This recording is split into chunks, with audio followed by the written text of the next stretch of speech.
Drama serial Kufra की next episode बहुत ही ज़बरदस्त और अमेजिंग होने वाली है, जिसमें आप देखेंगे कि सितारा की मंगनी और रस्म होने वाली होती है। जो कि आगे सलमान को पता चलता है कि सितारा की वहाँ पे रस्म होने वाली, तो सलमान इस बात से बहुत ज़्यादा परेशान हो जाता है कि आखिर ऐसा कैसा हो सकता है, और उन्होंने हमें बताया तक नहीं कि उसकी रस्म हो रही है। दूसरी साइड पर हमें दिखाया जाता है कि वो कहते हैं कि हमें सितारा बिल्कुल पसंद है और उनकी बातचीत पक्की हो जाती है, जहाँ पे सितारे की आंटी कहती है हम भी चाहते थे कि इसका मस्जिद में ही निकाह करते, मगर लड़कियों की भी कुछ ख्वाहिश होती है, तो मैं चाहती हूँ इसका भी ज़रा धूमधाम से हो। अभी बातें कर ही रहे होते हैं कि कासिम उसकी फैमिली वहाँ पे आ जाती है और कहती है कि पुप्पो आप ये क्या कर रहे हैं, ये मेरी मंगेतर है, आप मेरे पीछे भी ना इससे किसी से कैसे किसी की शादी इसकी कर सकते हैं। जिसपे उसकी पुप्पो कहती है ना तुमसे कोई बात हुई, ना कोई मंगनी हुई, ना रिश्तेदारी हुई थी, ऐसे कैसे तुम आके कह सकते हो, इसलिए मैंने कहीं और इसका रिश्ता देखा था। जिसपे कासिम को बहुत ज़्यादा गुस्सा आता है और वो सितारा को उठाता है और उसका हाथ पकड़ के उसे अंगूठी पहना देता है और कहता है कि ये ले, पहले मंगनी नहीं हुई थी, अब तो मैंने इसे अंगूठी पहना दी, अब ये मेरी मंगेतर, अब बिना पूछे आप मुझसे इसके कहीं भी शादी नहीं कर सकते। तो दूसरी तरफ उसकी बहन कहती है ज़रा एक मिनट रुको, मुझे तस्वीर एक लेने दे, तो वो उसके मोबाइल में एक पिक्चर खींच लेती है।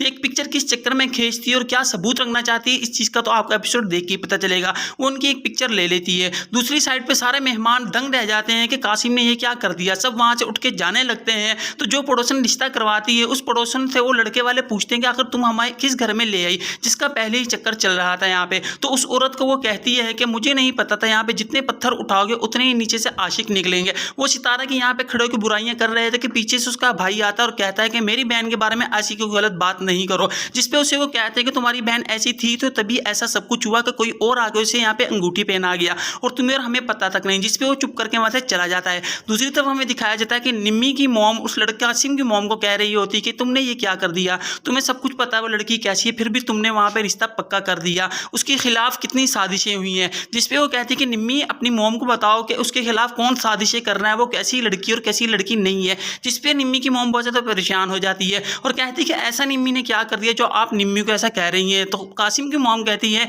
आप खुद ही निम्मी से पूछ लो कि कैसी लड़की और उसे किसने फंसाया और वो किस तरह की और उसका कैरेक्टर कैसा है। जिसपे निम्मी और वो सब चुप हो जाते हैं। दूसरी साइड पर हमें दिखाया जाता है कि सलार का बाप उसे समझा रहा होता है कि जुनैद से तुम दूर रहो, वो लड़का अच्छा नहीं है। ऐसा नहीं होता कि जो दिखने में अच्छा हो वो वैसे भी अच्छा हो। जिसपे सलार कहता है आप उसे छोड़ो, मुझे तो अपने मॉम डैड पे भी शक है, वो भी मेरे साथ सही है या नहीं है। जिसपे उसके डैड बहुत ज़्यादा उसकी बातें सुन के परेशान हो जाते हैं। तो सलार दोबारा सना के पास जाता है और उसे जाके कहता है कि तुम्हें पता है कि मेरे डैड जुनैद को कितना चाहते हैं और कितना प्यार और बेटों की तरह रखते हैं, मगर अब वो इसकी सिंसेरी पे अब क्वेश्चन करने लग गए, यानी कि सवाल पूछने लग गए हैं कि वो मेरे साथ सही है या नहीं सही है। इसके बारे में तुम क्या कहना चाहती हो। सलार की ये बात को सुन के सना भी एक दफ़ा परेशान हो जाती है। तो उसकी नेक्स्ट एपिसोड में क्या होने वाले एपिसोड देख के आपको पता चलेगा। उम्मीद है मेरी वीडियो आपको पसंद आएगी। वीडियो पसंद आए तो हमारे चैनल को सब्सक्राइब जरूर कीजिएगा।